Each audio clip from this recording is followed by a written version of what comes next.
Assalamualaikum, selamat pagi. Perkenalkan, aku Naya. Dan rumah sederhana kami yang kami beri nama Omah Segunung. Semoga dari rumah kami yang sederhana ini menjadi musabab tercapainya doa, mimpi, dan harapan keluarga kecil kami. Dan ya teman-teman, menyambut pagi yang indah, kalian akan dengar suara alami dari desaku, yakni suara ayam berkokok yang sangat syahdu menemani pagi kita sebelum kalian melihat aktivitasku. Ini dia.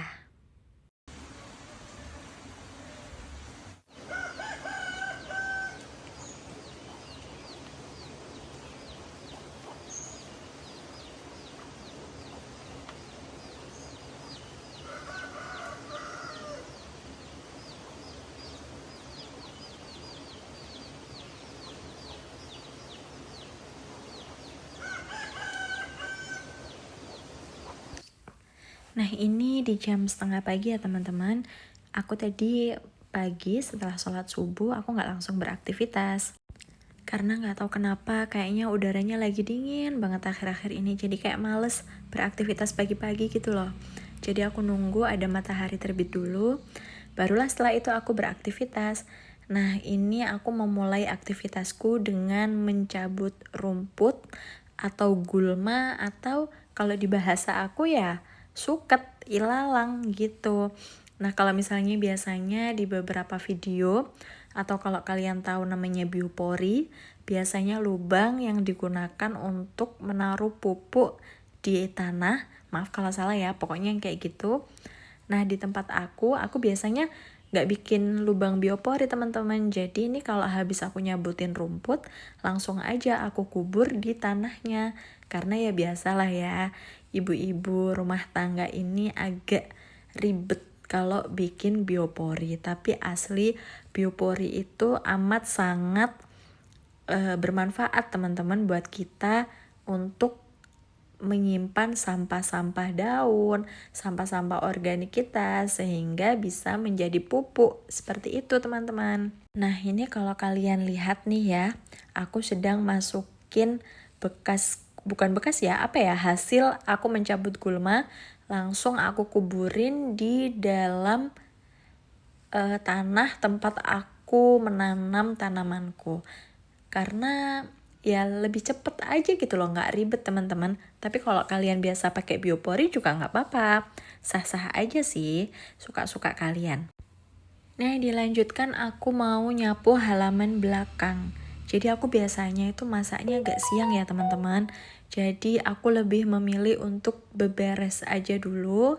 Nanti setelah beberes-beres aku masak. Tapi kalau misalnya udah kesiangan biasanya aku lanjutin beberesnya di sore harinya.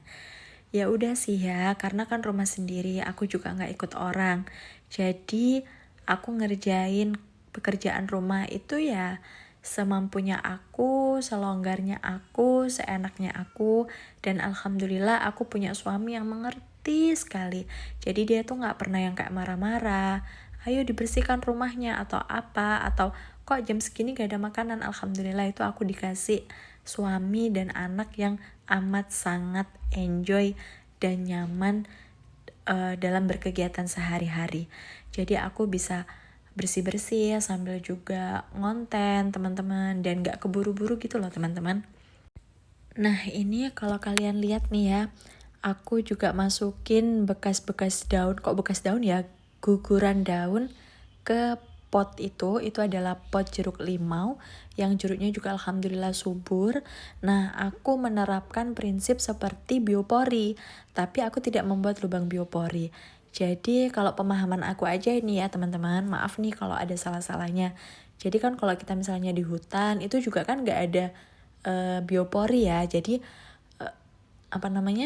daun-daun itu akan menjadi tanah dengan sendirinya. Nah, konsep itulah yang juga aku tanamkan di kehidupan sehari-hari.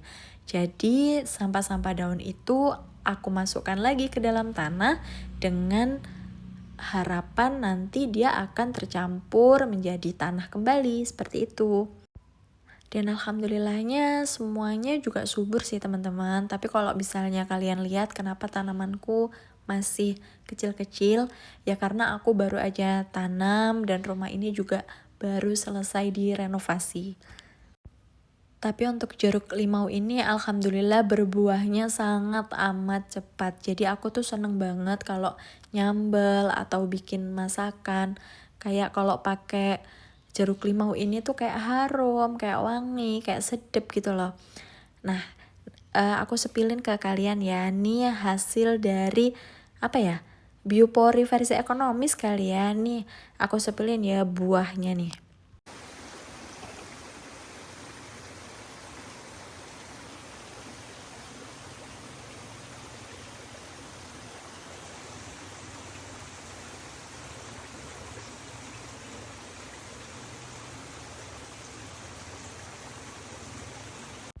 Nah, gimana? Banyak sekali kan buahnya yang masih kecil-kecil. Dan kalau kalian dengerin tadi, kayak ada suara air, sungai, atau apa ya? Kalian gak salah. Benar, itu adalah suara gemericik air. Kenapa sampai ada suara gemericik air ya? Karena di belakang rumah aku ini, belakangnya pas adalah air sungai yang mengalir jernih. Tapi walaupun jernih, dia tidak bersih. Kenapa aku bisa bilang tidak bersih? Karena ya sedikit cerita ya teman-teman. Sedih sekali. Karena air sungai yang jernih ini untuk beberapa waktu di jam 7 atau jam 3 sore, sekitar jam segitu, airnya berubah menjadi hijau. Kenapa berubah menjadi hijau? Karena mayoritas penduduk di sini mereka menggantungkan hidupnya dengan memerah sapi.